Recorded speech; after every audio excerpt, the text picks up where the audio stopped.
ဒီနေ့နှုတ်ကပတ်တော်အတွက်ကျွန်တော်ရွေးချယ်ထားတဲ့ခေါင်းစဉ်ကတော့တညီတညွတ်တီလှုပ်ဆောင်ခြင်းဆိုတဲ့နှုတ်ကပတ်တော်အဖြစ်ဝေမျှခွန်အားပေးသွားခြင်းပါတယ်ဒီနေ့2026အတွက်အတင်းတော်ရဲ့နော်ဘုရားသခင်ဖွင့်ပြတဲ့ရည်ရွယ်ချက်ကိုဆရာရူအားဖြင့်ကျွန်တော်ရရှိခဲ့ကြတယ်အဖက်အခန်းကြီး၄အငယ်3နော်ပူပေါင်းဆောင်ရွက်သည့်နှစ် year of calibration နော်ဆိုတော့ကျွန်တော်တို့အတူတကွလှုပ်ဆောင်ခြင်းနေရာမှာဘုရားခင်ဘုန်းတော်ထင်ရှားဖို့ဖြစ်တယ်ဆိုတော့ကိုကျွန်တော်ကိုလည်းတကယ်ပဲဖွင့်ပြတယ်ဒါကြောင့်ဒီ main group ကိုလည်းဒီရချက်အထဲမှာဒီနှုတ်ကပတ်တော်အထဲမှာပဲဒီ2026မှာနှုတ်ကပတ်တော်အဖြစ်တော်၎င်းအတူတကွပူးပေါင်းပြီးမှအေဗင်ဂေလိသာသနာ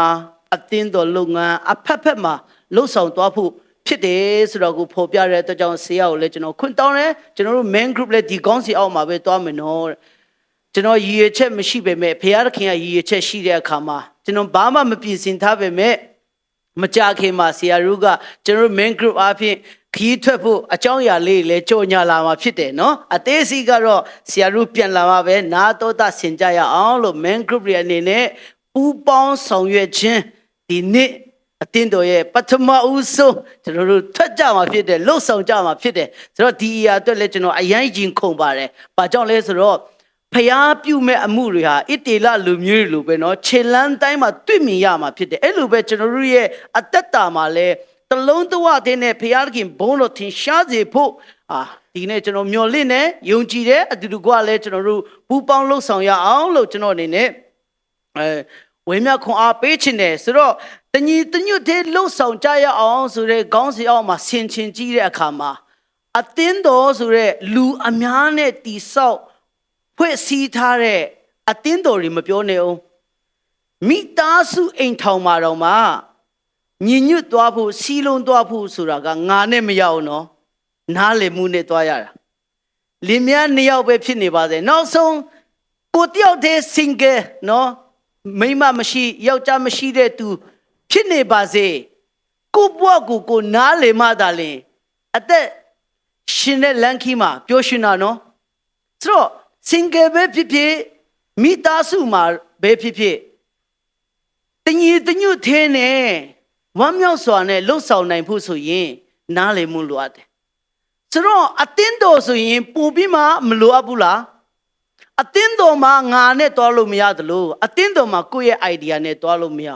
ဆိုတော့မိသားစုအိမ်ထောင်မှာတော့မှညီညွတ်သွားဖို့ချစ်ခင်နဲ့နေသွားဖို့ဆိုရင်ဘာလိုအပ်တယ်လဲဆိုရင်နှိမ်ချခြင်းလိုအပ်တယ်နားလည်မှုလိုအပ်တယ်ဒီ ER အားဖြင့်ဒါလည်းမိသားစုကိုညီညွတ်စေတာဖြစ်တယ်ဒါကြောင့်ကျွန်တော်တို့အသင်းတော်အဖွဲ့အစည်းသာသနာအမှုတော်လုပ်ငန်းမှာညီညွတ်ခြင်းတယ်စီးလုံးခြင်းတယ်ဆိုရင်တော့ကိုယ့်ရဲ့ခံစားချက်နဲ့ကိုယ့်ရဲ့နော်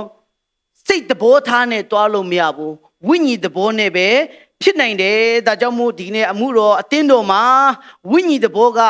100% လိုအပ်တယ်ဆိုတော့ကိုဖော်ပြလိုပါတယ်မြန်မာစကားပုံတစ်ခုရှိတယ်ဘာလဲဆိုရင်စီးလုံးချင်းဒီအင်အားတဲ့ဒီစကားလုံးကအင်မတန်မှမှန်ပါတယ်ကပောက်ကြအခန်းကြီး7အငယ်1ကနေ9မှာဖတ်ကြည့်မယ်ဆိုရင်ဘာဘလုံရေးတဲ့အကြောင်းကိုတွေ့ရမှာဖြစ်တယ်အချိန်မရှိလို့ဒီရောက်ကိုကျွန်တော်ကြိုသွားခြင်းတယ်ဆိုတော့ဒီကျမ်းပိုက်ကိုဖတ်ကြည့်တဲ့အခါမှာဘာတွေ့ရတယ်လဲဆိုရင်လူတွေကသူတို့ရဲ့နော်ငါတို့လူမျိုးငါတို့ဘာသာစကားငါတို့အဖွဲ့အစည်းတွေမပြောက်သွားအောင်ဆိုတဲ့ရည်ရွယ်ချက်နဲ့ဘာလို့လဲအတူတကွရေးတိုက်ကြီးကိုစောက်ကြတယ်ဆိုတော့ကိုတွေ့ရတယ်စီလုံးချင်းကအင်အားဖြစ်တယ်နော်ဒါပေမဲ့အဲ့ဒီစီလုံးချင်းမှာဖျားမပါတဲ့အတွက်ကြောင့်မို့ဖျားသခင်ကမနစ်သက်ဘူးဖျားမပါတဲ့စီလုံးချင်းဟာအစမှာအောင်မြင်တယ်လို့ဖြစ်နေပေမဲ့အဆုံးမှာကွေးပြချင်းတွေအဆုံးမှာဘယ်လိုပြောလဲပျက်စီးခြင်းတွေပဲရှိတာဖြစ်တယ်ဆိုတော့ဒီဘာဘလုံရေးတဲ့အကြောင်းကိုစဉ်းစားကြည့်တဲ့အခါမှာစီလုံးတာတော့ကောင်းတယ်ညီညွတ်တာတော့ကောင်းတယ်အတူတူလှုပ်ဆောင်တာတော့ကောင်းတယ်ဒါပေမဲ့ငါဆိုတဲ့အရာမဟုတ်ဘူးငါတတ်နိုင်တယ်ငါလုပ်နိုင်တယ်ဆိုတဲ့အရာပေါ်မှာမမူတည်ပဲနဲ့ကျွန်တော်တို့ရဲ့ဘ ဝမှာဖယားရဲ့အထင်းမှာညီညွတ်တတ်ဖို့ဖယားရဲ့အထင်းမှာစီလုံးတတ်ဖို့ဖယားရဲ့အထင်းမှာလက်သွဲတတ်ဖို့အင်မတန်မှအရေးကြီးတယ်ဆိုတော့ကိုတွေ့မြင်ရဖြစ်တယ်ကဘာဦးမှာဘာဘလုန်ရေးတိုက်ပဲကွေးပြခဲ့တယ်လားဆိုလဲမဟုတ်ဘူးဒီနေ့အသင်းတော်တွေကိုကြည့်တဲ့အခါမှာလေအများကြီးကွေးပြနေတယ်ဆိုတော့ကိုသိရတယ်ဆိုတော့အသင်းတော်ရဲ့အစတွေကိုကြည့်တဲ့အခါမှာငါတို့ကွေးကြဖို့စကြရအောင်ဆိုတဲ့ရည်ရွယ်ချက်နဲ့ဘယ်အသင်းတော်မှမဆောက်အသင်းတော်တိုင်းကအတူတကွဖယားကိုချီးမွမ်းဖို့အတူတကွဖယားကိုကိုးကွယ်ဖို့အတူတကွဖယားသခင်ကိုပြုတ်ဝတ်ဖို့ဖယားသခင်ရဲ့အမှုတော်မှာလက်သွဲပြီးမှလှုပ်ဆောင်ဖို့ရည်ရွယ်ချက်နဲ့အသင်းတော်တွေကစခဲ့ကြတယ်ဒါပေမဲ့စလာတဲ့အများခရစ်တော်ကပျောက်နေပြီးမှငါတို့လူမျိုးငါတို့ဆရာငါတို့ရဲ့အသက်ပညာဆိုတဲ့ငါဆိုတာလွမ်းမိုးလာတဲ့အခါမှာဖယားကနေရာမရလာတော့ဖယားနေရာမရလာတဲ့အခါမှာကွဲပြားခြင်းတွေကစတင်လာတာဖြစ်တယ်ဆိုတော့ပြောချင်တဲ့သဘောကအပင်တပင်မှာအကိုင်းတွေအများကြီးရှိတယ်အကိုင်းရှိတာအရေးမကြီးဘူးအပင်တပင်မှာအကိုင်းတကိုင်းထင်းနေလဲအဆင်မပြေဘူးလေအပင်တပင်မှာအကိုင်းတွေအများကြီးရှိတယ်ဒါပေမဲ့အဲ့ဒီအကိုင်းတွေကအပင်မှာမဆက်နေဘူးဆိုရင်တော့ဘာဖြစ်သွားမလဲတွေးချောက်သွားမယ်အပွင့်ဆိုတာလည်းအဝေးကြီးစိမ့်လန်းဆိုပြေမှုဆိုတာလည်းအဝေးကြီးအဲ့လိုပဲဒီနေ့အသင်းတော်တွေအများကြီးရှိတာကောင်းပါတယ်ဒါပေမဲ့အဲ့ဒီအသင်းတော်တွေကခရစ်တော်ပျောက်နေတဲ့အခါမှာငါဆိုတာလွမ်းမိုးတဲ့အခါမှာစိမ့်လန်းဆိုပြေမှုဆိုတာမတွေ့ရအပွင့်ဆိုတာလည်းမတွေ့ရအတီးဆိုတာဝေလာဝေးဆိုတော့ဒီကနေ့ကျွန်တော်တို့အတင်းတော်တွေဘာကြောင့်မို့ကွဲပြားရလဲဆိုတော့တဖြည်းဖြည်းနဲ့သူတို့ရဲ့ရည်ရွယ်ချက်ပန်းတိုင်ကပျောက်ပြီးမှငါဆိုတဲ့အရာငါတို့ဆိုတဲ့အရာငါတို့လုံနိုင်ခြင်းငါတို့တတ်နိုင်ခြင်းငါတို့ဆိုတဲ့အရာပေါ်မှာ foundation ချသွားတဲ့အခါမှာညီညွတ်စေတဲ့ဖခင်ကနေရာမရတော့စီလုံးစေတဲ့ဖခင်ကနေရာမရတဲ့အခါမှာကွဲပြားခြင်းတွေဖြစ်လာတာဖြစ်တယ်ဒါကြောင့်ဒီနေ့အသင်းတော်တိုင်းဟာကွဲပြားကြဖို့မစပေမဲ့ဘာကြောင့်မို့ကွဲပြားနေကြလဲဆိုရင်စီးလုံးစေတဲ့ပင်စီကိုကျွန်တော်တို့ကမျက်ွယ်ပြုတယ်စီးလုံးစေမဲ့အသင်းတော်ကိုတိဆောက်ပေးမဲ့အသင်းတော်ကိုတကယ်ပဲကြီးထွားစေမဲ့ခရစ်တော်ပြောင်းနေတဲ့အခါမှာဘလောက်ပဲကြိုးစားလှုပ်ဆောင်အဲ့ဒီအသင်းတော်ဟာသူ့ချောက်ပြီးမှနောက်ဆုံးမှာတော့အဆုံးမလာဘဲနဲ့ကွဲပြားကြတယ်ပြိုကွဲကြတယ်ရန်ဖြစ်ကြတယ်ဒါကြောင့်ဒီနေ့ကျွန်တော်တို့အသက်တာထဲမှာဒီနေ့ဖခင်သခင်ရဲ့အမှုတော်မှာဆက်ကပ်ချင်တာကောင်းတယ်အသင်းတော်မှာလှုပ်ဆောင်ချင်တာကောင်းတယ်ဒါပေမဲ့အဲ့ဒီလှုပ်ဆောင်မှုတွေအားလုံးဟာခရစ်တော်အထေကနဲ့လှုပ်ဆောင်တတ်ဖို့ခရစ်တော်အထေကနဲ့သဘောတူညီတတ်ဖို့ခရစ်တော်အထေကနဲ့ညီညွတ်တတ်ဖို့ဒီနေ့ကျွန်တော်တို့ပြင်ဆင်ဖို့လိုအပ်တယ်ကျွန်တော်ရဲ့ရည်ရွယ်ချက်တွေဟာနော်အရန်ကောင်းတယ်ကျွန်တော်ဆိုလဲစစ်တပ်မှာကချင်တပ်တွေမှာလုတ်ခဲ့ဘူးတယ်တခြားတပ်တွေအကုန်လုံးမြန်မာတပ်ပဲဖြစ်ပထမတပ်မတော်တီထောင်ခဲ့တဲ့မူရီတွက်ကြည့်လိုက်အရန်ကောင်းတယ်ဒါပေမဲ့လူမကောင်းတော့လူမကောင်းတဲ့အခါမှာတပ်မတော်မကောင်းတော့အဲ့လိုပဲအသင်းတော်တိုင်းကကောင်းတယ်အသင်းတော်တိုင်းရည်ရွယ်ချက်ကအင်မတန်မှကောင်းတယ်စာရွက်မှာဖတ်ကြည့်လိုက်မကောင်းတာတစ်ခုမှမရှိဘူးဒါပေမဲ့ကျွန်တော်တို့ကအဲ့ဒီအရာပေါ်မှာမပြည့်စုံအောင်ဘာကြောင့်ဖြစ်ရတယ်လဲဆိုရင်ခွန်အားပေးမဲ့ဖခင်နဲ့ကျွန်တော်တို့ဝေးသွားလို့ဖြစ်တယ်ဒါကြောင့်ဒီနေ့ကျွန်တော်တို့အသက်တာထဲမှာပြင်ဆင်ဖို့တလုံးတဝတဲ့စက္ကန့်နိုင်ဖို့เนาะကျွန်တော်တို့ဒီနေ့ပြုပြင်ဆင်မဲ့အရာ၄ချက်လေးကိုဖော်ပြခြင်းတယ်ဘာတွေကြောင့်ဒီနေ့အသင်းတော်တွေအဖွဲ့အစည်းတွေအမှုတော်တွေသာသနာတွေပြိုကွဲရတယ်လေဆိုရင်နံပါတ်1အချက်ကစိုးရင်ကြောက်ရွံ့တဲ့စိတ်သဘောရှိလို့ဖြစ်တယ်နံပါတ်2အချက်ကမိမိရဲ့ခံစားချက်ကိုဦးစားပေးလွန်းတဲ့အဖွဲ့အစည်းတွေကပြိုကွဲမှာဖြစ်တယ်ပြီးလူအမြင်နဲ့ပဲဆုံးဖြတ်ချက်ချတယ်လူရဲ့ idea နဲ့ပဲဆုံးဖြတ်ချက်ချရင်လည်းကွဲပြားစေမယ်ပြီးရင်နောက်ဆုံး၄ချက်အချက်ကဘာလဲဆိုရင်ယုံကြည်ခြင်းမရှိခြင်းကနော်ကြဆင်းစေတယ်ဆိုတော့ဒီနေ့ကျွန်တော်၄ချက်ကိုရွေးချယ်ထားတဲ့အခါမှာဘာကြောင့်မို့တောက်လျှောက်ပြောရတယ်လဲဆိုရင်ကျွန်တော်တို့အသက်တာထဲမှာမှတ်သွားဖို့ဖြစ်တယ်ဒီကနေ့အသင်းတော်တွေစီလုံးသွားဖို့တညီတညွတ်တဲ့လှုပ်ဆောင်နိုင်ဖို့ဆိုရင်ကျွန်တော်တို့ပြုပြင်ရမှာကစိုးရင် ကြောက်ရွံ့တဲ့စိတ်တဘိုးတွေပြုပြင်ရမယ်ကျွန်တော်တို့ရဲ့ခံစားချက်ဆိုတဲ့ငါငိုခြင်းနဲ့ငါရည်ခြင်းနဲ့ငါဖြစ်ခြင်းနဲ့ငါစားခြင်းနဲ့ငါတောက်ခြင်းနဲ့ငါလှုပ်ခြင်းနဲ့ငါတလူဖြစ်ခြင်းနဲ့ငါတလူတွားခြင်းနဲ့ဆိုတဲ့ငါဆိုတဲ့ခံစားချက်ပေါ်မှာမမူတည်ပဲနဲ့ဖယားခင်ရဲ့အလိုတော်ကိုရှာပြီးမှငါကဒီနေရာတွားခြင်းပဲမဲ့ဖယားခင်ကဒီနေရာပို့တယ်ဆိုရင်ကျွန်တော်တွားပါမယ်ငါဒီစကားပြောချင်နေပဲမဲ့ဖယားကဒီစကားပြောခိုင်းရင်ငါပြောချင်တဲ့စကားကိုမပြောဘဲနဲ့ဖယားပြောချင်တဲ့စကားကိုပြောမယ်ဆိုတဲ့ကိုယ့်ရဲ့ခံစားချက်ကိုဖေပြီးမှဖယားရဲ့ခံစားချက်ဖယားခင်ရဲ့အလိုတော်ဖယားခင်ဖြစ်စေခြင်းနဲ့လှုပ်စေခြင်းတဲ့အရာကိုရှာပြီးမှလုပ်မယ်ဆိုရင်ကျွန်တော်တို့ကိုယ်ပြစရာအကြောင်းမရှိဘူးအဲ့လိုပဲဒီနေ့သုံးချက်အချက်ကလူအမြင်နဲ့ဆုံးဖြတ်ချက်ချမယ်လူအမြင်နဲ့စီရင်မယ်ဆိုရင်ဝေးပြဖို့ပါပဲ။ဘာကြောင့်လဲလူတိုင်းဟာသူ့ထက်ကိုတော်တာကြီးပဲဖြစ်နေ။မေးကြည့်လိုက်ကိုမကောင်းဘူးဆိုတာတခါမှကိုမပြောဘူး။ကိုကောင်းတာကြီးပဲကိုတော်တာကြီးပဲ။ဆိုတော့ကိုယ့်ရဲ့အမြင်နဲ့ဆုံးဖြတ်ချက်ချမယ်ဆိုရင်ချစ်ပါတယ်လို့ယူထားတဲ့ယောက်ျားချစ်ပါတယ်လို့ယူထားတဲ့မိန်းမကိုပဲကြည့်လိုက်။အပြစ်တွေကြီးပဲမြင်တယ်အချစ်တွေကပျောက်နေတယ်နော်အိမ်ထောင်တွေဒါကဘာလဲဆိုလူအမြင်နဲ့ဆုံးဖြတ်ချက်ချတာနော်ဒါပေမဲ့ဖယားအမြင်နဲ့မြင်လိုက်မယ်ဆိုရင်ငါချစ်ဖို့ဖယားဖန်ဆင်းပေးထားတာဟုတ်တယ်မဟုတ်လားယောက်ျားတွေဟုတ်တယ်မဟုတ်လားငါတသက်လုံးချစ်ဖို့အတွက်နောက်ဆုံးအချိန်ဒီအဲ့သူပူမြသူ့ရဲ့အားနေချက်အားသာချက်တွေကိုဖေးမငါချစ်ဖို့ဆိုတဲ့ဖယားရဲ့ရည်ချက်ကိုတည်သွားမယ်ဆိုရင်မချစ်နိုင်တဲ့အရာတောင်ပျောက်ပြီးမှအချစ်တွေပိုလာမှာဖြစ်တယ်အရင်တော့မတိခဲ့တဲ့အချစ်တွေတောင်မှအဲ့နေပေါက်ဖွာလာမှာဖြစ်တယ်။ဒါပေမဲ့ကိုယ့်ရဲ့အမြင်နဲ့ဆိုဟာဒီမိမငါ့ကိုဟင်းလည်းမချက်ပေးဘူးသမီးလည်းမချက်ပေးဘူးအိမ်တိုင်ရှင်းလည်းမလုပ်ဘူးငါ့လည်းနားမလဲပေးဘူးစကားလည်းကြမ်းလိုက်တာဆိုရင်ဘာဖြစ်တော့မလဲ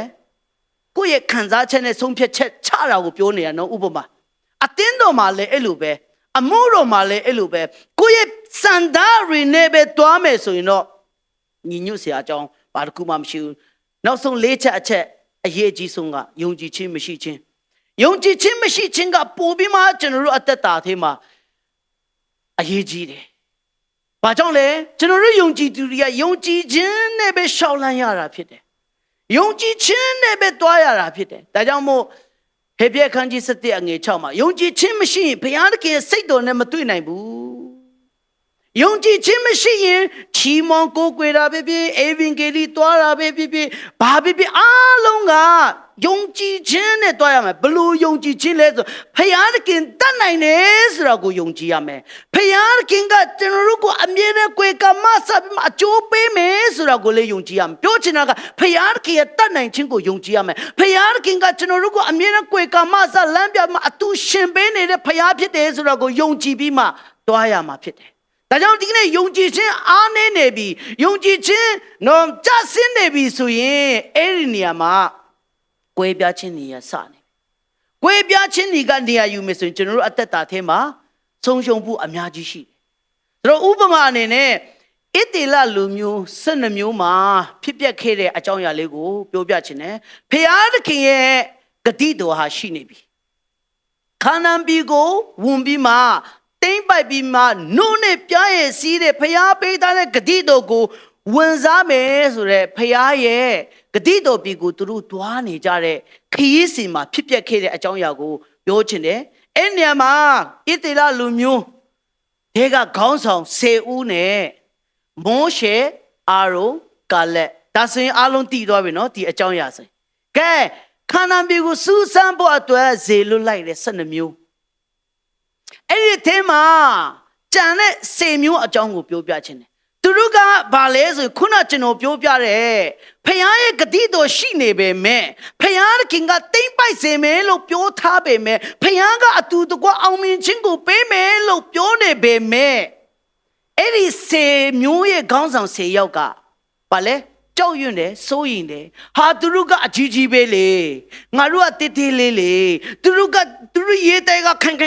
လေငါတို့ဘလို့တတ်နိုင်မလဲယုံကြည်ခြင်းမရှိတယ်ကြောက်ရွံ့စိတ်တွေပူပန်စေတယ်ပြီးသူတို့အမြင်နဲ့ဆုံးဖြတ်ချက်ချတာတွေအကုန်လုံးပါတယ်အဲ့ဒီအခါမှာဖယားနဲ့လည်းအမြင်ကွဲသွားပြီဖယားရဲ့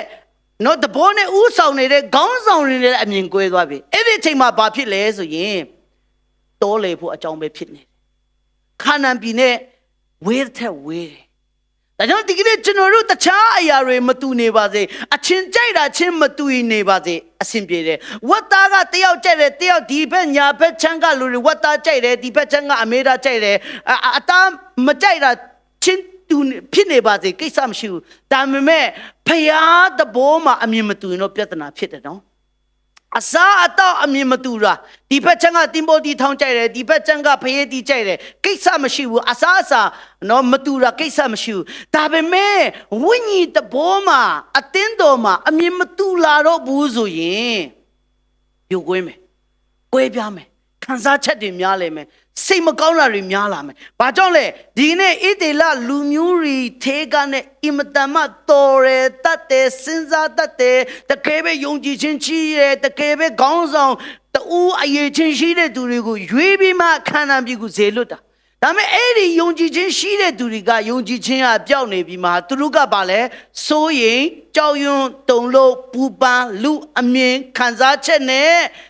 အဲ့ဒီတည်င်းစကားကိုတေးဆောင်လာတော့ဖယားနဲ့လည်းအမြင်မတူတော့ဘူး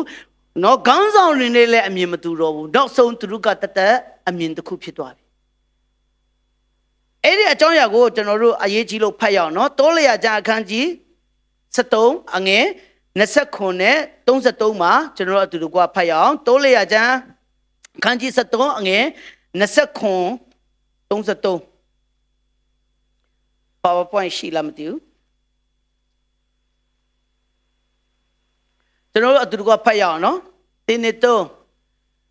မောရှေအားလေ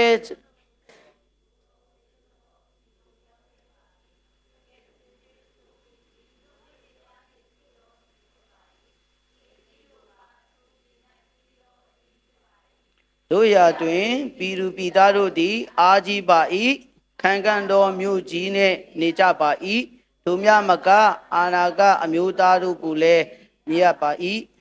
အာမလက်လူမျိုးသားတို့သည်တောင်ပတ်၌၎င်းဟိတိလူယေဗုတိလူအာမိုရိလူတို့သည်တောင်ရိုးပေါ်၌၎င်းခန္နနိလူတို့သည်ပင်လယ်နာယောဒန်မြစ်နာ၎င်းနေကြပါသည်ဟုလျှောက်သူတော်ကာလကလည်းချက်ချင်းကြည်သွား၍ထိုပြည်ကိုတင်းယူကြစို့အောင်နိုင်တော်ပြီးသူသည်မောရှေချင်းမှလူများတို့ကိုယင်စေ၏သူနှင့်အတူလိုက်သွားတော်သူတို့ကထိုပြည်သားတို့ကိုငါတို့မတိုက်နိုင်သူတို့သည်ငါတဲ့ဟု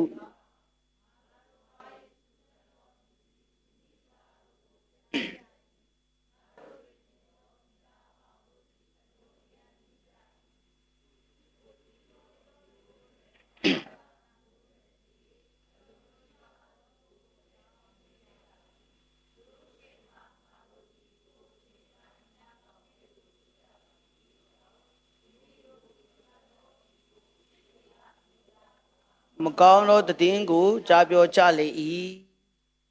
ဒီဣတေလလူမျိုး12မျိုးထဲကနေ10မျိုးရဲ့ခေါင်းဆောင်တွေက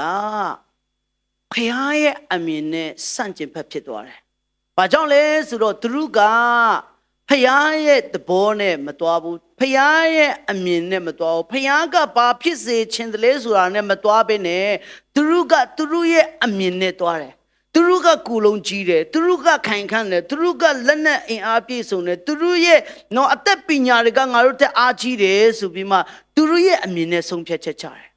ပြီးအဲ့ဒီတစ်ဆက်မှာဗာလဲဆိုငါတို့ကမဖြစ်နိုင်ဘူးငါတို့ကမတတ်နိုင်ဘူးဆိုမှစိုးရင်ပူပန်ကြောက်ရွံ့တုန်လှုပ်တဲ့စိတ်သဘောထားတွေကိုတွေ့ရတယ်ဆိုတော့ကျွန်တော်တို့အသက်တာမှာလဲဆန်းစစ်ရအောင်ဖယားနဲ့ဖယားခွေခံထားတဲ့အမှုတော်ဆောင်တွေနဲ့ဖျားပေးထားတဲ့အတင်းတော်နဲ့ဘာကြောင့်မို့ cross ဖြစ်နေရတယ်လဲဆိုရင်ကိုယ့်ရဲ့အမြင်နဲ့သွားနေလို့ပဲဒါဆိုရင်ဒီနေ့ကျွန်တော်တို့အတင်းတော်ရဲ့ရည်ရွယ်ချက်ဖြစ်တဲ့အေဖက်အခန်းကြီး၄အငယ်3အတူတကွပေါင်းစည်းပြီးမှလှုပ်ဆောင်နိုင်ဖို့ဆိုရင်ကျွန်တော်တို့ရဲ့ကြောက်ရွံ့တဲ့စိတ်တွေကိုဒီနေ့ဖေရှားရအောင်ကျွန်တော်တို့ရဲ့ပူပန်တတ်တဲ့စိုးရိမ်တတ်တဲ့အရာတွေကိုဖေရှားပြီးမှကျွန်တော်တို့အမြင်တွေကိုချုပ်တီးဖို့လိုအပ်တယ်။ကျွ ကျွန်တော်တို့ရဲ့ခံစားချက်တွေငါငိုခြင်းနဲ့ငါရည်ခြင်းနဲ့ငါဒေါသထွက်ခြင်းနဲ့ငါပြောလိုက်ရင်ကောင်းမလားဆိုတဲ့ငါဆိုတဲ့အရာကိုကျွန်တော်တို့ဖြတ်တောက်ဖို့လိုအပ်တယ်အဲ့လိုပြောလို့ခံစားချက်မပေါလားဆိုဟုတ်တယ်ဖခင်ရဲ့ခံစားချက်နဲ့ရှင်ဖို့ပြောနေတာဖခင်ရဲ့အမြင်နဲ့မြင်ပြီးမှလက်တွဲဖို့ပြောနေတာဒီနေ့အသင်းတော်မှာတကယ်ပဲတာ၍အတူတကွလှုပ်ဆောင်နိုင်ဖို့ဆိုရင်ကြောက်ရွံ့ပူပန်တတ်တဲ့စိတ်သဘောထားတွေကိုဖေရှားမှာကိုယ့်ရဲ့ခံစားချက်ကိုယ့်ရဲ့အမြင်တွေကိုဖေရှားမှာဖယားတတ်နိုင်တယ်ဖယားလှုပ်ပေးမယ်ဖယားပိုင်ပြီးပြီဆိုတဲ့ယုံကြည်ခြင်းနဲ့ဒီကနေ့ကျွန်တော်တို့စတင်ပြီးမှလှုပ်ဆောင်ပါဝင်ကြဖို့အတွက်အားပေးခြင်းတယ်ကျွန်တော်ခုနက10ယောက်ကသူတို့မှာယုံကြည်ခြင်းရှိပါတယ်လို့ပဲပြောနေပါစေသူတို့မှာဉာဏ်ပညာရှိပါတယ်လို့ပြောနေပါစေသူတို့မှာဖယားလိုချင်တဲ့ယုံကြည်ခြင်းသူတို့မှာဖယားလိုချင်တဲ့နော်ဖယားကိုကိုးစားတတ်တဲ့နှလုံးသားဖယားကနှစ်တတ်တဲ့နှလုံးသားမရှိတဲ့အတွက်ကြောင့်မို့သူတို့ဟာဆုံးရှုံးခြင်းခံရတယ်ဒါပေမဲ့ဒီနေရာမှာထူးခြားတာကကြံတဲ့2ယောက်ဖြစ်တဲ့ယောရှုနဲ့ကာလရဲ့အကြောင်းကိုကျွန်တော်တို့တောလေယာကျမ်းအခန်းကြီး14အငယ်6နဲ့7ကိုတစ်ချက်ပြန်ဖတ်ရအောင်တောလေယာအခန်းကြီး14အငယ်6နဲ့7အထိကိုဒီနှုတ်ကပတ်တော်မှာဖတ်ရင်းနဲ့ကျွန်တော်ဆင်ခြင်အောင်နော်1နဲ့3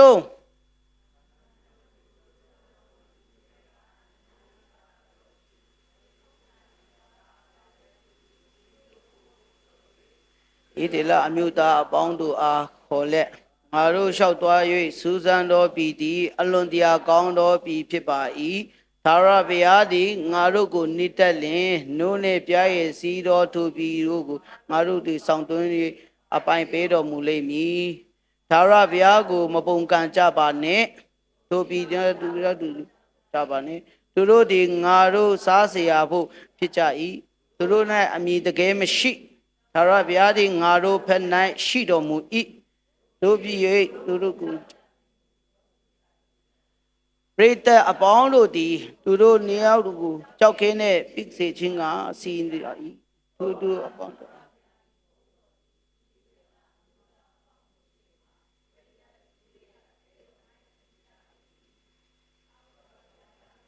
ဤလူမျိုးတို့သည်အပေမြကာလပတ်လုံးငါ့ကိုမယုံမတည်ပြုကြလိမ့်မည်နီးသူတို့နဲ့ငါပြခဲ့ပြီးတော့နမိလက္ခဏာတို့ကိုမြင်ရတော့လေအပေမြကာလပတ်လုံးငါ့ကိုမယုံပဲနေကြလိမ့်မည်ဒီကျမ်းစာကိုဖတ်ကြည့်တဲ့အခါမှာကျွန်တော်စဉ်းစားမိတယ်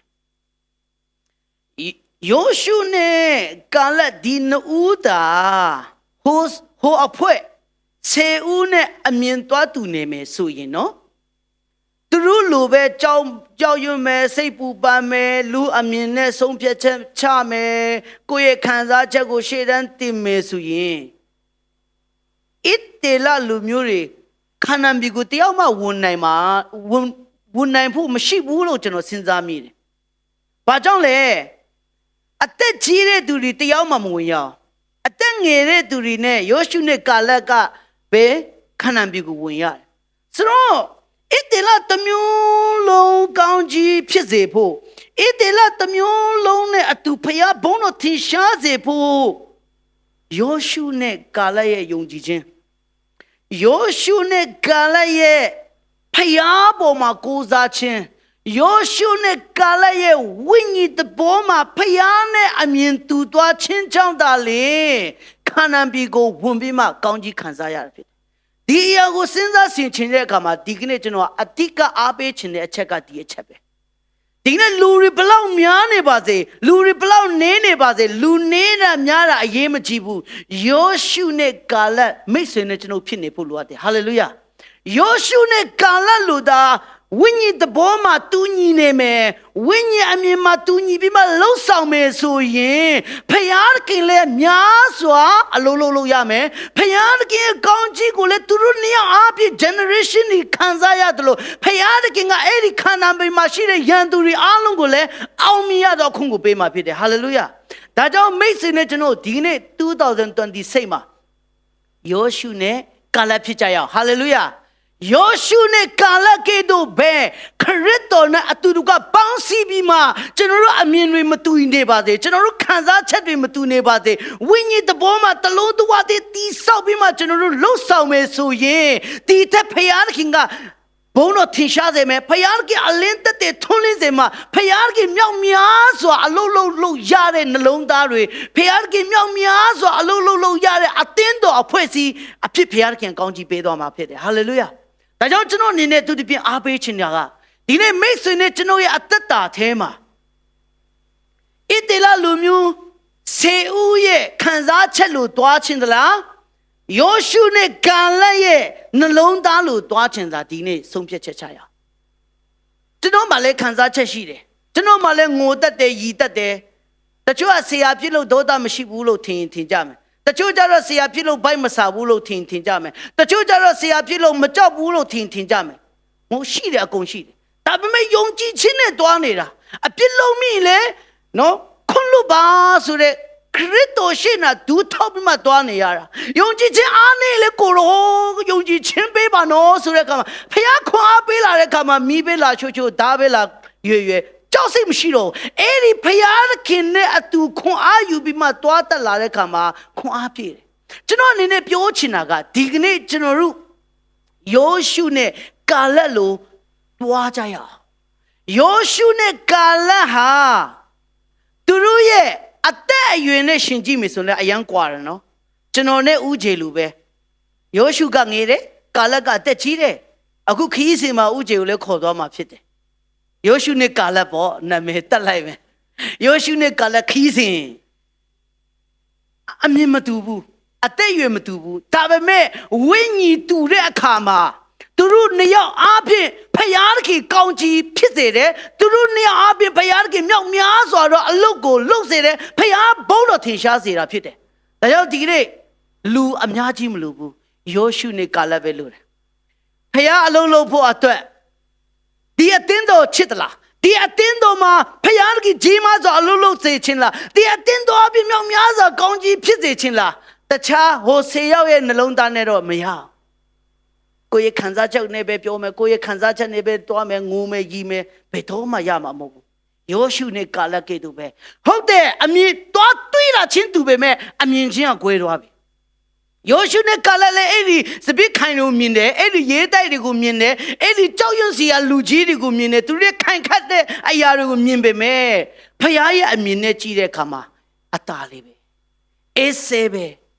ဘာကြောင့်လဲဖယားခင်တတ်နိုင်ခြင်းပေါ်မှာသူယုံကြည်တယ်ဆိုမှယောရှုနဲ့ကာလကဒီဒေါလျာကျမ်းခန်းကြီး14ငွေ6နဲ့7မှာအတိအကျဖော်ပြထားတာဖြစ်တယ်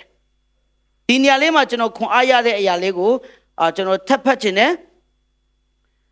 ပရိသတ်အပေါင်းတို့ဒီသူတို့နှစ်ယောက်ကိုကြောက်ကင်းနဲ့ပြည့်စေခြင်းကစီရင်ကြ၏ထိုအခါထာဝရဘုရား၏ဘုန်းတော်သည်ဣတေလအမျိုးသားအပေါ်တို့ရှေ့မှာပရိသတ်စည်းဝေးရာတေးတော်၌ထင်ရှားလေ၏ထာဝရဘုရားကလည်းဤလူတို့သည်အပေမြကာလပတ်လုံးငါ့ကိုမယုံမတည်ပြုကြလိမ့်မည်နီသူတို့နဲ့ငါပြခဲ့ပြီးသမီးရတော့နမိတ်လက္ခဏာတို့ကိုမြင်ရတော့လဲအပေမြကာလပတ်လုံးမယုံကြည်ပဲနေကြမည်နီဆိုတော့ယောရှုနဲ့ကာလကယုံကြည်ခြင်းနဲ့တွားတယ်ဆိုတော့ကိုတွေ့ရတယ်။ကျန်တဲ့10ယောက်ကယုံကြည်ခြင်းနဲ့မတွားဘူးဆိုတော့ကိုတွေ့ရတယ်။ဒါကြောင့်မိတ်ဆွေဒီနေ့ကျွန်တော်တို့အသက်တာထဲမှာပြင်ဆင်ရအောင်ယောရှုနဲ့ကာလဟာအမြင်ချင်းတူတယ်။တွားတဲ့လမ်းချင်းတူပေမဲ့ဖယားသခင်ရဲ့တဘိုးကိုတီးသွားတဲ့အခါမှာဖယားသခင်ဘာလို့ရှိတယ်ဆိုတော့ကိုတီးသွားတဲ့အခါမှာသူ့ရဲ့အမြင်သူ့ရဲ့ခံစားချက်သူ့ရဲ့ပြောချင်တဲ့ရာကိုဖယ်ပြီးမှဖယားသခင်ကပေးမှဖြစ်တယ်ဖယားသခင်ကအောင်မြင်ခြင်းကိုပေးမယ်ဖယားသခင်ကသူ့ရဲ့ဂတိကိုတည်စေမယ်ဆိုတဲ့ယုံကြည်ခြင်းအားဖြင့်ခန္ဓာပြည်ကိုဝန်နိုင်ခဲ့တာဖြစ်တယ်ဒါကြောင့်ကျွန်တော်တို့အသက်တာမှာလည်းပြုပြင်စရာရှိတာကိုရေးရေးပြုပြင်ရအောင်တစ်ခါလေးမှကျွန်တော်ပြောတတ်ကြတယ်ပြောလက်ရှိတယ်ကျွန်တော်လည်းစလိတ်တွေအရက်တွေအရက်ဆွဲဘူးတယ်ဆိုတော့လောင်စားတွေအရက်ဆွဲဘူးတယ်ဆိုတော့ဖေးကိုလည်းမပြစ်ချင်ဘူးစလိတ်ကိုလည်းမပြစ်ချင်ဘူးကွန်းကိုလည်းမပြစ်ချင်ဘူးအရက်ကိုလည်းမပြစ်ချင်ဘူးတောက်ချင်တဲ့ကိုတော့နော်တဘောကလေအဲ့ဒီအရက်တောင်လည်းမစွန့်လွတ်ချင်ဘူးဖယားကိုလည်းယုံကြည်ချင်တယ်ဂျားမှာသွားနေတတ်တယ်ကျွန်တော်ပြောင်းလဲခါစားမှာလည်းအဲ့လိုဖြစ်ခဲ့တယ် ဒါပေမဲ့ကျွန်တော်ရဲ့အတွင်းနှလုံးသားထဲမှာဝိညာဉ်တော်ကအသက်ရှင်တဲ့အခါမှာကျွန်တော်ကိုခွန်အားပေးတယ်ဒါကြောင့်မဖြတ်နိုင်တဲ့သူတွေကိုအတင်းနဲ့မဖြတ်ခိုင်းဘူးဝိညာဉ်တော်ဖြတ်ပေးမှရတယ်ဆိုတော့ကျွန်တော်သိသွားတယ်ဘာကြောင့်ကျွန်တော်စူးစမ်းပြီးမှနှစ်စေချီဖြတ်ခဲ့တယ်မရဘူးပူပြီးမှလေတိုက်လာပြီးချွေးထွက်လာပြီးဆိုပူမှတန်းတာဆိုတော့ကျွန်တော်အနေနဲ့ဘာကိုပြောပြချင်လဲဆိုတော့ကျွန်တော်တို့အသက်တာထဲမှာပြုတ်ပြင်စီရာရှိတယ်ဆိုရင်ရေဖျားသခင်စီမှာပြုတ်ပြင်ခံရအောင်ကိုရောကျွန်တော်ဒေါသထွက်တဲ့ဒီဒေါသကိုမကြိုက်ဘူးဒီနေ့ယူပေးလိုက်ပါကျွန်တော်ဒီဒေါသနဲ့အသက်မရှင်ချင်ဘူးကိုရောကျွန်တော်ဆွဲလာနေတဲ့မူရည်စေဝါတွေကျွန်တော်မတောက်ချင်တော့ဘူးဒီနေ့ကျွန်တော်ကိုဖျက်ပေးပါဆိုတဲ့ကိုယ့်ရဲ့အတွေ့အတာခံစားချက်တွေကိုရေဖျားစီမှာအနံ့ရဟာလေလုယာဖယားခင်ကမတတ်နိုင်တာမရှိဘူးမိတ်ဆွေနဲ့ကျွန်တော်ကိုးကွယ်နေတဲ့ဖယားဟာအရာခတ်သိန်းကိုတတ်နိုင်တယ်လို့ပြောပြီးမှကျွန်တော်တို့ကဒီစလိတ်ကိုဖျက်ဖို့ကိုတွန့်ဆုလုပ်နေတယ်ဒီကုန်းကိုဖျက်ဖို့တွန့်ဆုလုပ်နေတယ်ဒီဒေါသကိုစွန့်ပစ်ဖို့တွန့်ဆုလုပ်နေတယ်ကျွန်တော်တို့စိတ်ကောက်တတ်တဲ့စိတ်ဆိုးတတ်တဲ့အပြစ်မြင်တတ်တဲ့စိတ်ကိုစွန့်ပစ်ဖို့ကတွန့်ဆုလုပ်နေဘယ်တော့ပြောင်းလဲမလဲပြောင်းလဲခြင်းဆိုတာဘယ်တော့မှရှိလာပါဘူးရေရက်လိုက်ပါယောရှုနဲ့ကာလကလည်းဖျားနောက်ကိုလုံလိုက်တဲ့အတွက်ကြောင့်ခါနန်ပြည်ကိုဝင်စားရတယ်တဲ့ဒီနေ့မိတ်ဆွေဖျားရှိမှရေရက်မယ်ပြက်သားဆုံးပြချက်ချမှာကိုရောအိုက်စရန်ဒါကျွန်တော်ရဲ့ခန္ဓာစိတ်ဝိညာဉ်ကိုရောလက်တော်နာနေကိုရောဘုံတော်အတွက်ကျွန်တော်ကျမရဲ့ဘဝအသက်တာရှိသမျှမကောင်းမှုတွေဖျက်ပေးပါမိတ်ဆွေဘာဆွဲလန်းနေကျွန်တော်မသိဘူးမိတ်ဆွေပဲသိတယ်ကျွန်တော်ကြောက်လဲပြောဆရာမလို့ဖယားကြောက်နှလုံးသားထဲနဲ့ဝန်ခံလိုက်ပါကိုတော့ဒီ2020စိတ်မှာဒီနေ့ဖယားတက်တယ်ပြုတော့ကျွန်တော်လိုချင်တယ်ဒီနေ့ယောရှုနဲ့ကာလလိုပဲဖယားကိုပြက်သားကိုးကွယ်ခြင်းတယ်ယုံကြည်ခြင်းကိုပေးပါဖယားကိုတကယ်ပဲချစ်မယ်ကိုရောချစ်ခြင်းမြတ်တော်ပေးပါဖယားတကယ်ရဲ့အမှုတော်မြတ်မှာပါဝင်ခြင်းနဲ့ခွန်အားပေးပါလို့စက္ကအနံပါကျွန်တော်တို့ကယုံလဲယုံကြည်ခြင်းနဲ့ဇာတိစိတ်ကိုလည်းမဖြတ်ချင်ဘူးဒီလိုဆိုတော့မရဘူး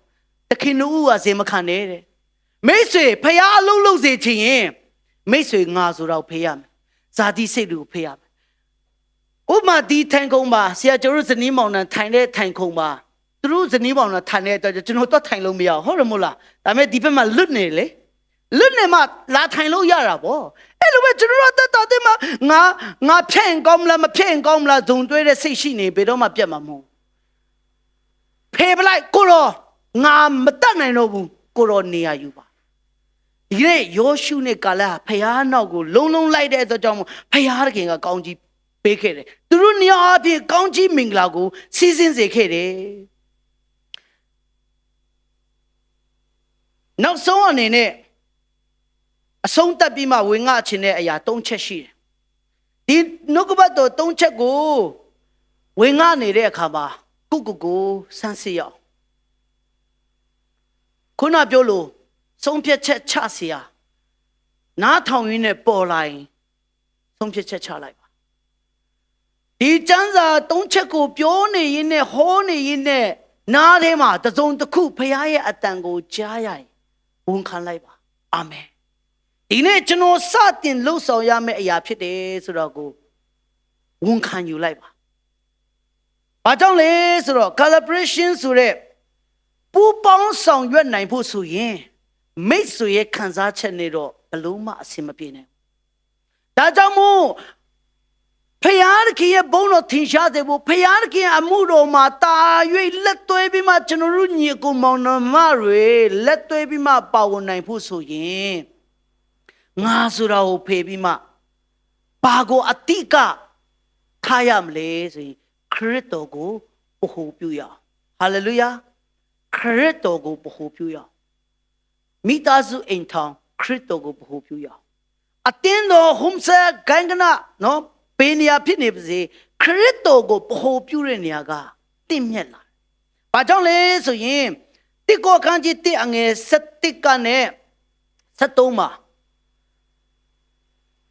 တပည့်တော်တွေမှာကိုပြီလေငါကအာပိုလိုတပည့်ပိုလိုတပည့်ဆိုပြီးမှကွဲပြားမှုတွေဖြစ်လာ။ဒါပေမဲ့ယေရှုခရစ်တော်ကိုဗဟုပြုလိုက်တဲ့အခါမှာယေရှုခရစ်တော်ကိုဗဟုပြုပြီးမှခရစ်တော်ရဲ့ရည်ရွယ်ချက်ပန်းသုံးတိုင်ထဲမှာတွားလိုက်တဲ့အခါမှာပြန်လေပြီးမှညီညွတ်သွားတယ်။ဒါကြောင့်ကျွန်တော်တို့2020စိတ်မှာတညီတညွတ်ထဲနဲ့ပူပေါင်းဆောင်ရွက်နိုင်ဖို့ဆိုရင်ငါဆိုတော့ဖေးမှာခရစ်တော်ကိုနေရာပေးတဲ့အသက်တာဖြစ်ကြရအောင်။ ခရစ်တော်ကိုနေရာပေးတဲ့မိသားစုတွေဖြစ်ကြရအောင်ခရစ်တော်ကိုတကယ်ပဲနေရာရအောင်နေရာပေးတဲ့အသက်တာဖြစ်မယ်ဆိုရင်ခရစ်တော်ရောက်သွားတဲ့နေရာမှာငါမရှိရင်လည်းငါ့ကိုပေးတယ်ခရစ်တော်ရောက်သွားတဲ့နေရာမှာ12နှစ်သွေးသူနာဆွဲတဲ့အနာရောဂါနဲ့ပဲဆွဲလာနေတဲ့သူတွေကျမ်းမာသွားတယ်ခရစ်တော်ဘယ်နေရာရောက်တယ်လဲတင်းချိုင်းတွင်းထဲမှာရောက်လာရင်လေလူသေးတွေရှင်တယ်ရေချောင်းထဲမှာရောက်သွားတဲ့ခါမှာလေနော်ငါးထဲမှာရွှေတွေကိုတွေ့တယ်ခရစ်တော်ဘယ်ရောက်နမိတ်လက္ခဏာတွေဖြစ်နေတယ်ပြောချင်တာကကျွန်တော်တို့အသက်တာထဲမှာခရစ်တော်ကိုတကယ်ပဲနေရာပေးမယ်ဆိုရင်ခရစ်တော်ကကျွန်တော်တို့အတွင်းထဲမှာရှင်တဲ့သက်တွေကနေ့စဉ်နဲ့အမျှကျွန်တော်တို့ခံစားရမှာဖြစ်တယ်ဒီနေ့မိတ်ဆွေကဘာမှမခံစားရသေးဘူးငါဝိညာဉ်တွေးချောက်နေတယ်ငါဝိညာဉ်မှာဘာအလုံးမဖျားမလုပ်သေးဘူးဆိုမိတ်ဆွေကဖျားကိုနေရာပေးရလားဒီနေ့ခရစ်တော်ကိုဘောပြုမယ်ဆိုရင်ခရစ်တော်ကတည်နေတယ်ဖျားမဟုတ်ဘူးခရစ်တော်ဟာအော်ပွဲတိုင်ပြီးမဲ့တကိုးကြီးတဲ့ဖျားဖြစ်တယ်ဟာလေလုယာအဲ့ဒီဖျားကိုနေရာပေးတဲ့နှလုံးသားမှာဖျားကအလုပ်ကိုလုပ်တယ်မိတ်ဆွေကနေရာပေးဖို့တစ်ခုပဲလိုတယ်ဒါကြောင့်ကျွန်တော်တို့နံပါတ်1အချက်ခရစ်တော်ကိုနေရာပေးကြရအောင်နံပါတ်2အချက်ဝိညာဉ်တဘောနဲ့အသက်ရှင်နိုင်ဖို့လိုအပ်တယ်ကျွန်တော်တို့လောကမှာဇာတိတဘောနဲ့ဝိညာဉ်တဘောဆိုတာနှမျိုးပဲရှိတယ်ဇာတိတဘောကဘာလဲဒေါသထွက်မယ်မကောင်းမြင်မယ်အမျက်ထွက်မယ်အပြစ်ပြောမယ်နော်လောကလမ်းကိုရှောက်မယ်တောက်စားမှုရလောင်းကစားသွားမယ်ဒါကလူဇာတိလူအမြင်လူခံစားချက်ဒါမဲ့ဝိညာဉ်တဘောကြတော့အဲ့ဓာတွေနဲ့မတူတော့ဘူးဘာလဲဆိုရင်ဂါလာတိအခန်းကြီး9အငယ်22ကနေ23မှာတစ်ချက်လောက်ဖတ်ရအောင်ဒီအရာကိုဖတ်သွားတဲ့အခါမှာဆရာလည်းဒီကျမ်းပိုက်ကိုခဏခဏတင်ပါတယ်ဝင်ရတယ်တခြားဆရာလည်းဒီဝိညာဉ်တဘောဇာတိတဘောဝိညာဉ်အတိကိုအမြဲတမ်းဖော်ပြလဲရှိတယ်ဒီနေ့ကျွန်တော်အနေနဲ့ပုံမှန်ဖတ်နေကြအတိုင်းမဟုတ်ဘဲနဲ့ဒီဖတ်သွားတဲ့အခါမှာကျွန်တော်ကျမပြုပြင်ရမယ့်အရာရှိလားကျွန်တော်ကျမခွန်အားတောင်းခံရမယ့်အရာရှိလားဖတ်သွားရင်းနဲ့ကျွန်တော်အသက်တာထဲမှာလိုအပ်နေတဲ့အရာကိုဘုရားခင်စီမှာကျွန်တော်တို့ဆုတောင်းဖို့ဖြစ်တယ်ကျွန်တော်ဖတ်ရအောင်1 2 3ဝိညာဉ်ပတိအကျိုးမူကားချစ်ခြင်းဝမ်းမြောက်ခြင်းငြိမ်သက်ခြင်းစိတ်ရှည်ခြင်းယေရှုပြုခြင်းကောင်းမြတ်ခြင်းသစ္စာစောင့်ခြင်းနောက်တစ်ပိုက်နုညံ့တိမ်မွေ့ခြင်းကံမဂုဏ်ချုပ်တီးခြင်းပေသည်တို့သောအကျင့်ကိုအဘေတရားမျှမမြစ်တာဒီကျမ်းစာကိုဖတ်ကြည့်တဲ့အခါမှာရန်ဖြစ်เสียအကြောင်းရှိလားဝိညာဉ်သဘောနဲ့တွားဘာပြောလဲချစ်ရမယ်တဲ့ချစ်သွားပြီဆိုအဲ့ဒီချစ်ချင်းမြတ်တာတစ်ခုတည်းမှာပဲအကုန်ပါတယ်နော်နားလေမှုစိတ်ရှည်မှုတိခတ်မှုချစ်တဲ့သူတယောက်ကဘယ်တော့မှအပြစ်မမြင်ဘူးအပြစ်ကိုဖုံးပေးတယ်ဒါဆိုရင်ပြဿနာရှိเสียလို့လားဒါဆိုအတင်းတော်အဖွဲ့အစည်းကျွန်တော်တို့ဒီတညညတဲ့လှုပ်ဆောင်မဲ့နေရာမှာလူအမြင်လူခံစားနဲ့ချက်နဲ့အစဉ်ပြေမလားဝိညာဉ်သဘောနဲ့အစဉ်ပြေမလားကိုစဉ်းစားဒါဆိုရင်ကျွန်တော်တို့မငြိမ်ညွတ်စေတဲ့အကြောင်းအရာယံဖြစ်စေတဲ့အကြောင်းအရာဆိုတော့ငါဆိုတဲ့စိတ်ဓာတ်ကိုဒီနေ့ဖေးရအောင်ဟာလေလုယာဘာမှအကျိုးမဝင်ဘူးမိသားစုအတွက်လည်းမကောင်းဘူးအတင်းတော်အတွက်လည်းမကောင်းဘူးအမှုတော်အတွက်လည်းမကောင်းဘူးစိတ်ဆိုးစိတ်ကောက်နေတယ်ဥမာကဆရာကမလေးရှားကျွန်တော်တို့10ယောက်ခေါ်သွားရင်9ယောက်ကစိတ်ပဲကောက်နေဆရာကအိမ်ကလေးမတော်ရဘူးဒီစိတ်ကောက်တဲ့9ယောက်ကိုပဲဥမာကြိုသေးတို့ပါတော့မဟုတ်ဘူးပေါ့နော်နာမည်လေးထည့်ရသေးတယ်ရိုးရမပြောင်းနော်ကိုဝင်းခိုင်တို့ကိုကြိုသေးတို့ကနာမည်ထည့်ရတယ်ဆိုတော့ပြောချင်တဲ့သဘောကစိတ်ပဲကောက်နေတဲ့အဖွဲ9ယောက်ပါမယ်ဆိုရင်အိမ်ကလေးကိုဘယ်လိုသွားလို့ရမလဲပြောချင်တဲ့သဘောကဒီနေ့ဝိညာဉ်သဘောနဲ့တွားရင်ဖခင်ရဲ့ဘုန်းတော်ကိုတာ၍ထင်ရှားစေမှာဖြစ်တယ်ဒါကြောင့်ဒီကနေ့ဆုံးဖြတ်ချက်ချရအကျိုးမရှိတဲ့ဇာတိသဘောတွေဖုံးလွှမ်းနေရင်ဒီကနေ့ရေကြီးဆုံးဖြတ်လိုက်ပါဘာမှအကျိုးမရှိတဲ့စိတ်ဆိုးစိတ်ကောက်ခြင်းတင်းကွဲဖို့အရာတွေလူခံစားချက်လူအမြင်တွေဒီနေ့တန်ရောစင်တွေ့မနေနဲ့ဓမ္မနဲ့ခုတ်ဖြတ်လိုက်ဒုက္ခပတ်တော့ဓမ္မနဲ့ခုတ်ဖြတ်လိုက်အကျိုးမရှိတဲ့အရာတွေဘာမှမလုပ်ရဒီနေ့ကျွန်တော်တို့ယုံကြည်သူတွေကဝိညာဉ်သဘောနဲ့တွားရတာဝိညာဉ်အသီးတွေနဲ့တွားရတာဝိညာဉ်စုကျေးဇူးတွေနဲ့တွားရတာဝိညာဉ်တော်နဲ့တွားရတာဝိညာဉ်တော်လမ်းပြခြင်းမဆခြင်းနဲ့တွားရတာဖြစ်တယ်ဟာလေလုယာဒါကြောင့်ဝိညာဉ်တော်နဲ့မသက်ဆိုင်တဲ့ဝိညာဉ်သဘောနဲ့စန့်ကျင်ဘက်ဖြစ်တဲ့အရာတွေပါဆိုတာကျွန်တော်ပြောเสียမလို့ကျွန်တော်အသက်ကြီးတဲ့သူကြီးပဲဒီလောက်တောင်ပြောเสียမလို့ အရေးရောက်ရင်အရေးပြရင်အကောင်တိနေတဲ့အဖွဲတွေကြီးပဲအကုန်လုံးတိတယ်မဖြတ်တာတခုပဲလိုအပ်တယ်ဒီနေ့ဖြတ်ရအောင်ပြီးနောက်ဆုံးအချက်ကဘာလဲဆိုရင်မယုံကြည်ခြင်းခုနပြောလို့ EC meeting မှာ10ယောက်ပြန်ထားလိုက်12ယောက်ထားလိုက်ဟိုအဖွဲ့10ယောက်လို့ဆရာဘာပဲတင်တင်ကြံတဲ့အမှုတော်ဆောင်တွေဘာပဲတင်တင်မဖြစ်နိုင်ဘူးမလုပ်နိုင်ဘူးမတတ်နိုင်ဘူးဘတ်ဂျက်ကတလောက်မရှိဘူးဟိုလောက်မရှိဘူးပဲ negative နဲ့ဖျားသဘောမဟုတ်ပဲနဲ့နော်စံစာအတိုင်းမဟုတ်ပဲနဲ့ဟိုကိုယ့်ရဲ့အမြင်ကိုမတတ်နိုင်ကိုဈေးရောင်းဖို့ဥမာကိုဈေးရောင်းမယ်ဆိုကိုပြင်းလို့မရောင်းချင်လားမရောင်းကောင်းမှာမဟုတ်ပါဘူးကားပါကင်ဖြစ်အဆင်ပြေပါမဟုတ်ဘူးဆို negative တွေနဲ့ပဲသွားနေဘယ်တော့မှအဆင်ပြေမှာမဟုတ်လူစားတိနဲ့ပဲ easy မှာတဝက်လောက်ထိုင်နေဘယ်တော့မှအဆင်ပြေမှာမဟုတ်ဘူးတင်ပြတဲ့သူတော်မှဝိညာဉ်ညုံငယ်သွားမှပြန်ထွက်သွားမှာဘလောက်ပဲ on fire ဟာဖခင်ဖွင့်ပြချက်2026မှာ2000နော်ဆရာရွှေငါတို့ worship တင်းနေဟာလုပ်မယ်ဆရာလေးများဘာလုပ်မလဲဒီ worship တင်းတို့ဆရာရွှေတော်မှညုံငယ်သွားလိမ့်မယ်တက်ကြွနေတဲ့ကျွန်တော်တို့တော်မှ man group ဘာလုပ်မလဲနော်ဒီလာလဲဒီတယောက်နှစ်ယောက်ပဲလာတဲ့သူတော်ပြန်မလာတော့ဘူးတဘောကအဗင်ဂေလိသွားတယ်ဘာအဗင်ဂေလိတရားမှနေချင်းခံတာလည်းမတွေ့ဘူးညုံငယ်မှာဒါဆိုလုံနိုင်တဲ့သူလုံကြလေပြောချင်တာက EC member မှာလူအမြင်နဲ့လူခံစားချက်နဲ့ဇာတိနဲ့မြင်တဲ့သူတွေများလာရင်ဘာမှအလုပ်ဖြစ်မှာမဟုတ်ယောရှုနဲ့ကာလကယုံကြည်ခြင်းနဲ့ဝန်ခံတာဖခင်သဘောမှရင်ပြက်ပြက်ရက်တည်တာဟာလေလုယာဒါကြောင့်မိတ်ဆွေနဲ့ကျွန်တော်ဟာဖခင်သဘောကဘာလဲနော်Bible study 10နှစ်ကျော်တက်လာပြီအကုန်သိနေပြီလားရှင်းပြเสียမလို့ဘူးဖခင်သဘောကဘာလဲလူစားတိသဘောကဘာလဲဖခင်ကဘာလုပ်စေခြင်းလဲနော်လူစားတိကဘယ်လိုမျိုးပြင်းရည်နေလဲဆိုတော့ကိုသိပြီးသားဒီနေ့ဆုံးဖြတ်ချက်ချဖို့ဒါကြောင့်ကျွန်တော်အနေနဲ့နောက်ဆုံးအသက်တာမျိုးစက္ကအနက်ရင်းနဲ့အဆုံးသတ်ဖို့ဖိတ်ခေါ်ခြင်းနဲ့ခဏထိုင်နေရင်းနဲ့ပဲ worship team နဲ့မတော်သေးခင်မှာနော်ကျွန်တော်တို့အသက်တာကိုစက္ကအနက်ရောက်နှစ်ချက်လေးပဲဒီကနေ့စီလုံးချင်းနဲ့တညီတညွတ်တဲ့နဲ့ပူပေါင်းဆောင်ရွက်နိုင်ဖို့ဆိုရင်မညီညွတ်စေမဲ့လောကအရာဇာတိစိတ်တွေကိုကျွန်တော်တို့ဖေရှားရအောင်ကိုရောဖေရှားပေးပါငါရဲ့တောတာငါရဲ့မကောင်းမှုတွေငါရဲ့စိတ်ကောင်းမှုတွေငါရဲ့အပြစ်မြင်တတ်တဲ့အရာတွေအပြစ်ပြောတတ်တဲ့အရာတွေဖေရှားပေးပါပြက်သားသားနဲ့စကားနိုင်အောင်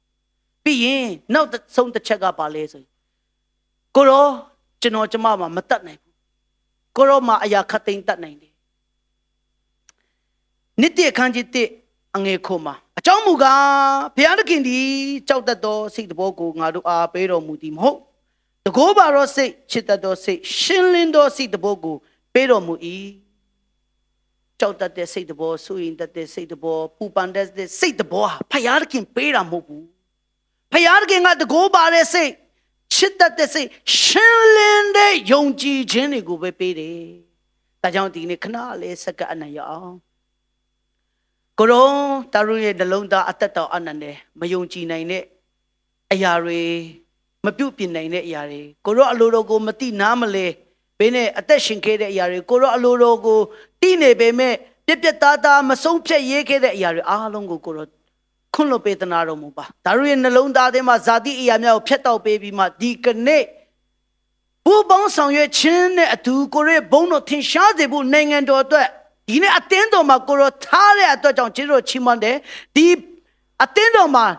ဖျားဘုန်းတော်ထင်ရှားဖို့ဒီညီအကိုရင်းနဲ့တာရိတ်လက်သွေးပြီးမှမြောက်များစွာတော့ဖျားခင်ရဲ့အမှုတော်မှာဆက်ကပ်နိုင်ဖို့အတွက်ကိုရောတကိုးပါတော့စိတ်ချစ်တတ်သောစိတ်ရှင်းလင်းတဲ့စိတ်တဘောကိုပေးပါကိုရီးယားအမြင်နဲ့အသက်ရှင်ပြီးမှယောရှုနဲ့ကာလကဲ့သို့ပဲကိုရိုနာကိုပြက်ပြက်လိုက်ပြီးမှကိုရိုနာကိုရေးရေးဝဝလိုက်ပြီးမှကိုရောအမှုတော်မြတ်မှာပါဝင်ဆက်ကပ်နိုင်ဖို့လို့ငါမဆာပါမီအကြောင်းဒီနေ့အသက်တာနဲ့အချိန်တိုင်းနှလုံးသားများကိုဆုတောင်းဆက်ကပ်နိုင်တဲ့အခါမှာယေရှုနာမနဲ့ဆုတောင်းပါရဗျာ